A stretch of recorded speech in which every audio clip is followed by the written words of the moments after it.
Final talk with Tavis,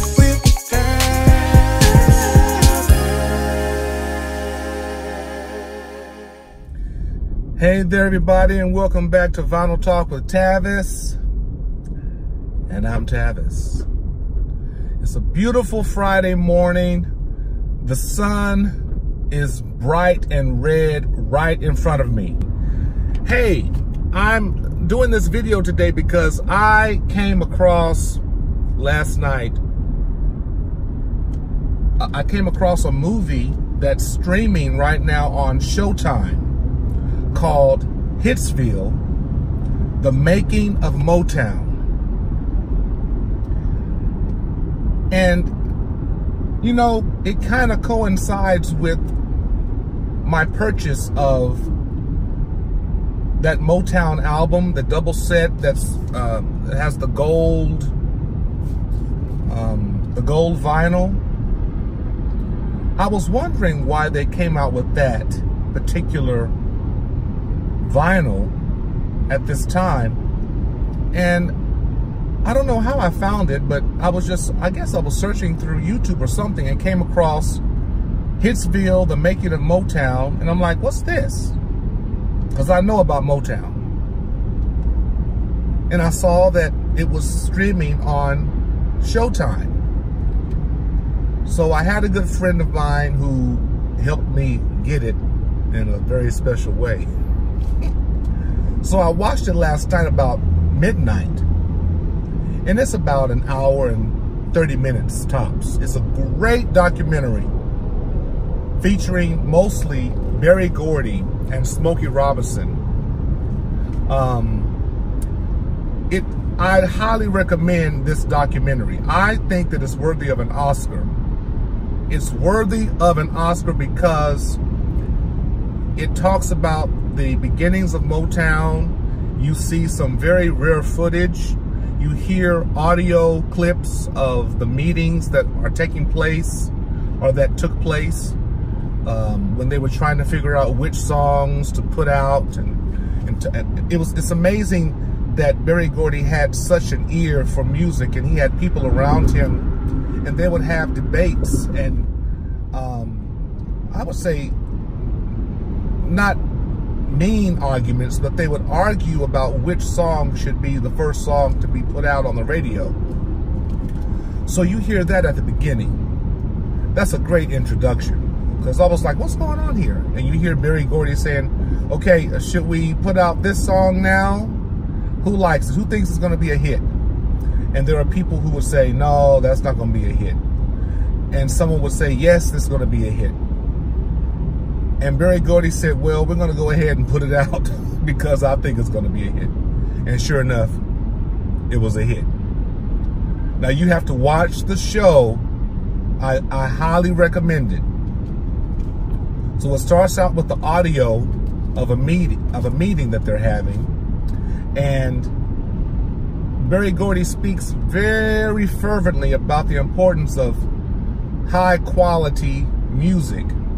When he was beginning Motown or Hitsville, USA, he wanted high quality standards in his meetings, in the recording sessions, in the final product of the music, and just great clips and unseen footage that we've not seen. And I just wish that I could see, I wish there was like a montage of full clips of the performances of the Motown artists back then that are in high quality, and it was just released as a DVD. That would be an awesome sale, I believe. It also talks about how, or Berry talks about how he always wanted to make money as a boy. Now just imagine, we're talking about the 40s. The 30s, the 40s, the 50s, you know, when it was really hard for African-American people. So Berry Gordy, he sold papers, newspapers, and he found that he could make money selling newspapers. Then he thought, well, you know, if I added another person with me to sell newspapers, we could make more money. So he would go into the white neighborhoods to sell papers. When he added another black person to sell papers with him, they did not make as much money. So he came to the conclusion that one black person selling newspapers in a white area, yay! 2 black people selling newspapers in a white neighborhood is a threat. That was really a quote for the decade. That's Berry Gordy tells it like it is. Berry Gordy is still energetic. That man is living his life. It's amazing to have done something so wonderful in your youth, in your young years, 20s, 30s, 40s, 50s, and then when you're in your 70s and 80s, you can freaking relax and look back at what you've done and just relish in the fact that you've done it. And not only can you relish in the fact that you've done it, but you have the money to relax on. That's wonderful. So Detroit, Michigan. I mean, back in those days, in the early days, Detroit was just flourishing. It was a fantastic place to be. So many great musicians, so many great jobs at that time. Factory jobs were at an all-time high. You know, you had the automobile industry was great. And so Berry Gordy was working in an automobile company. And so he wanted to be a songwriter, or he was a songwriter at the time. He was also a boxer. And well, as he was working in the automobile company, he began to see how the cars were made. And he said, you know, the cars start off, you can't really tell what they are. And then they end up being these fantastic, beautiful pieces of machinery. And he says, I think I can do that with people. Not that they're machines, but I can take them from something that they are at the present moment, and then as time goes along, I can make them better. And as a teacher, I find that a beautiful statement, because he even says in the documentary that he said that he was a teacher because his artists and his songwriters were much better at what they did than what he could do. And he was a songwriter. He wasn't a singer.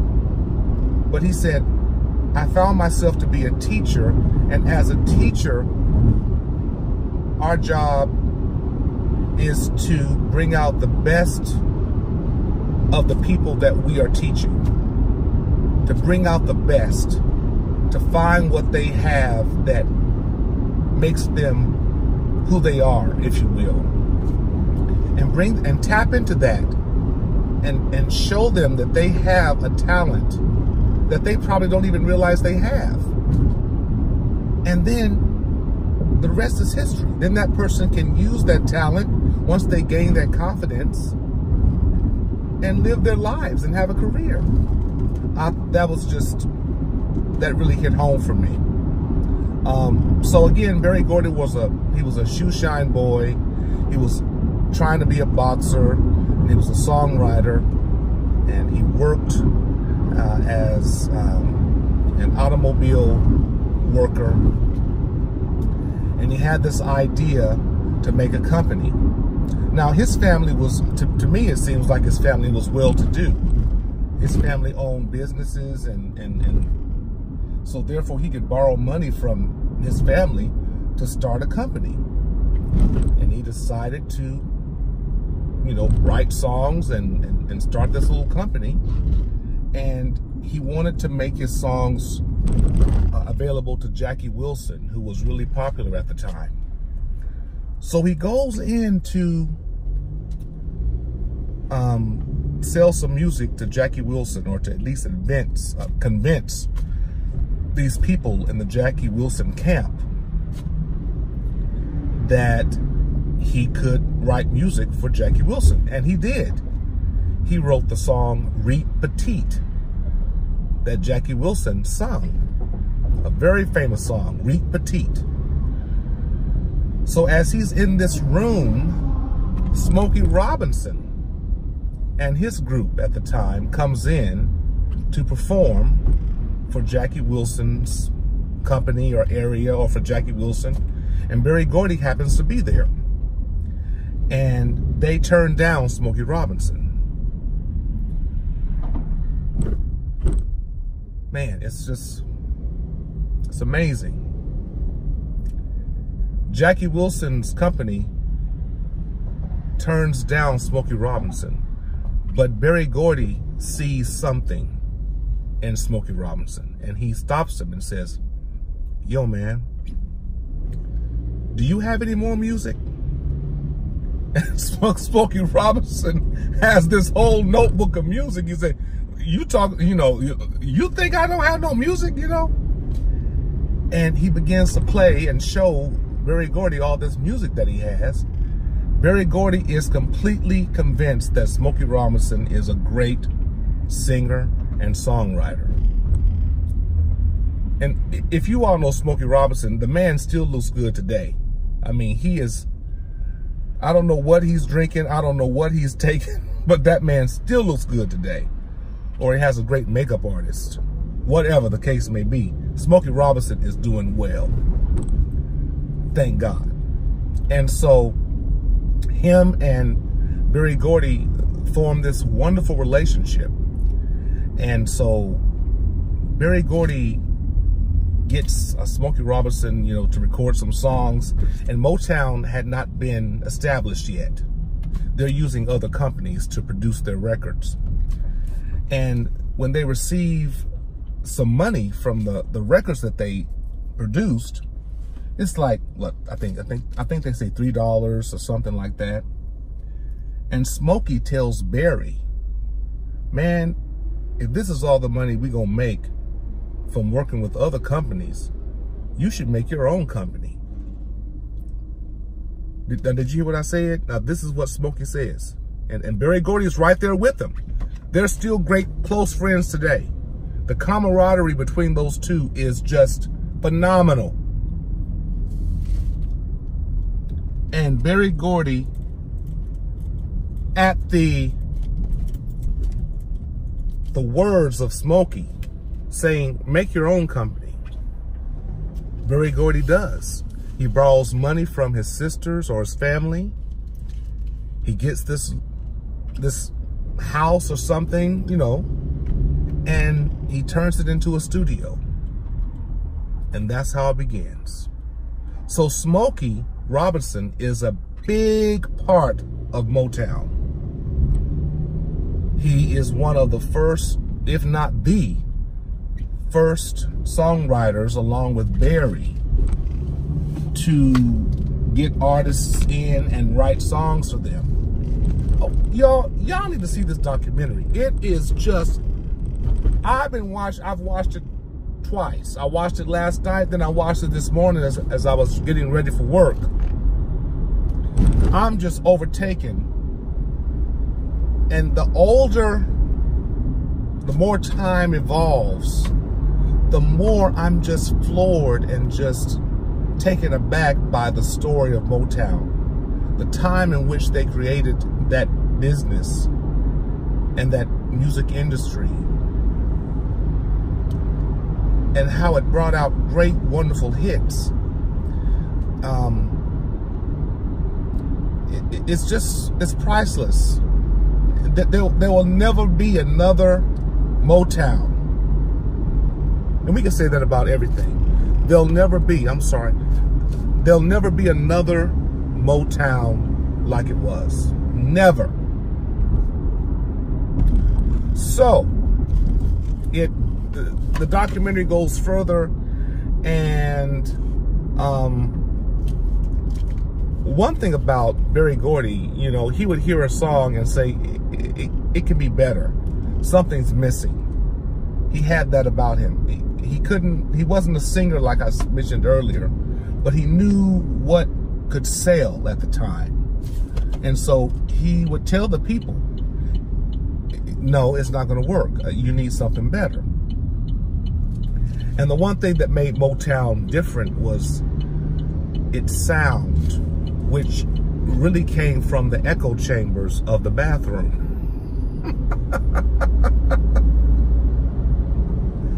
Now, hey, as a singer myself, and I've made some recordings in my lifetime, and still am,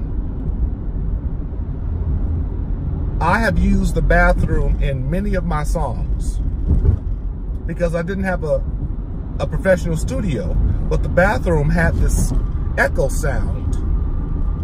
And I would go in there and record. I'd take my computer and my microphone, and there would be this echo that would happen. And then I could mix it better with that echo. But if I was in a flat sounding area, it wouldn't sound as good.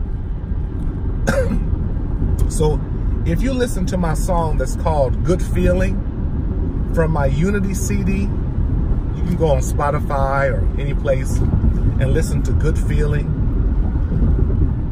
I did all the background vocals, and I had to go to my bathroom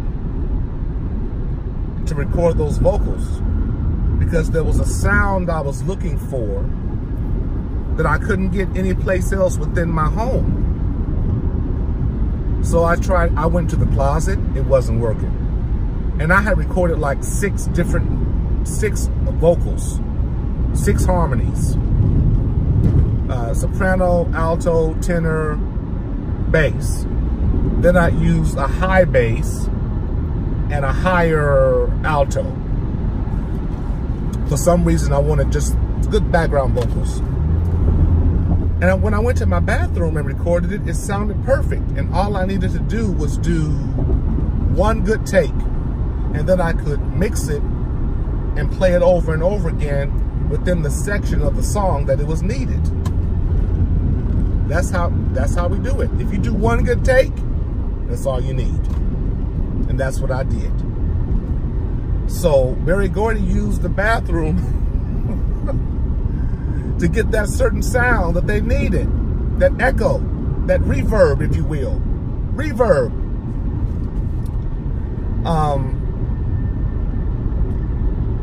The song Shop Around by Smokey Robinson and his group. Did you know that Smokey Robinson had recorded that song and it was out and it had done pretty well? But Berry Gordy called Smokey Robinson in the middle of the night and said, something's wrong. The song is good, but something's not right. I need you to come into the studio right now and we're going to re-record that song. Smokey Robinson and the band and Berry Gordy's playing the piano, they came in and redid or re-recorded Shop Around. The one that we hear now. Because Smokey Robinson's first version was, just because you become a young man now, doesn't mean that bang, bang, bang, you know me and lyrics. I forget what he said. But when they came in and re-recorded it, it became a million selling hit because of Berry Gordy's thinking, like something's not right with this song. It's not upbeat, it's not funky enough, it's not Motown enough. Changed the whole song.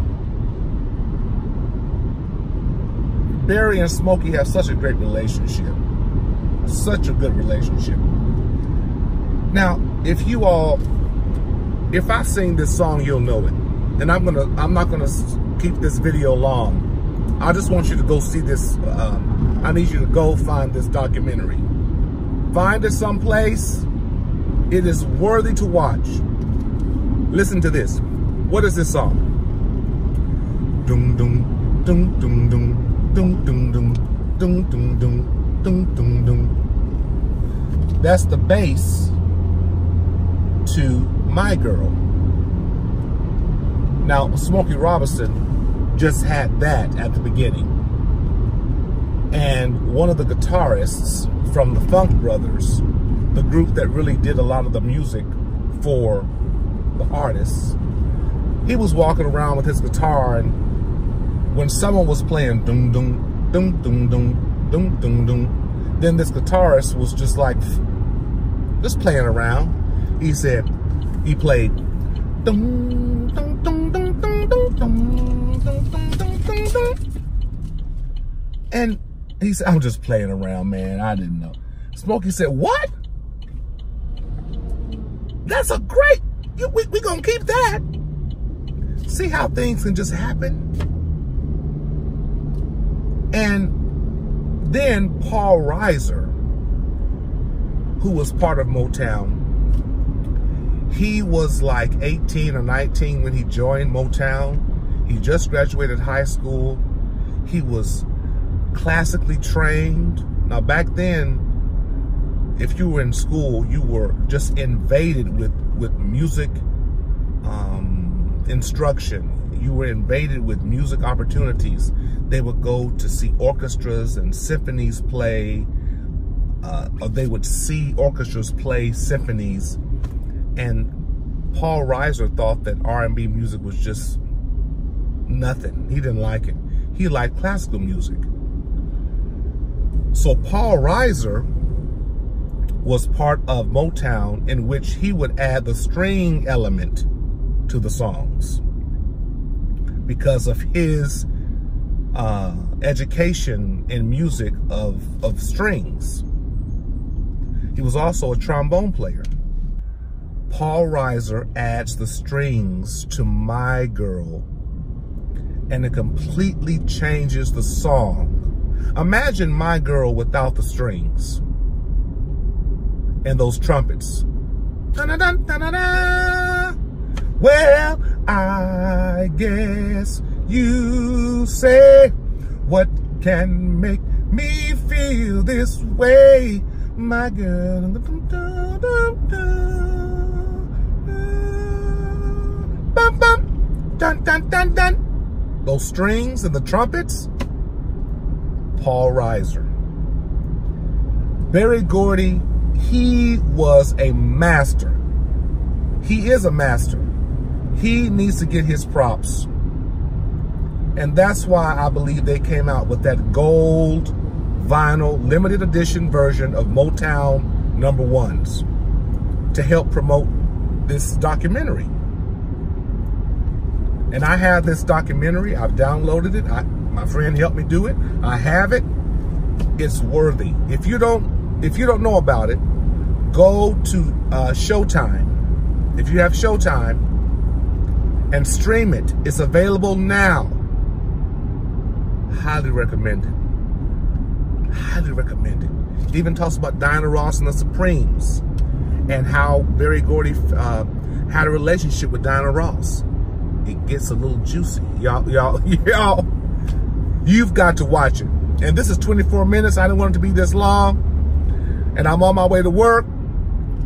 Y'all, you need to watch Hitsville, The Making of Motown, streaming now at this day and time on Showtime. And as always, with music and the Motown sound. Be inspired and stay inspired. Yes, you need to stay inspired. Goodbye, y'all.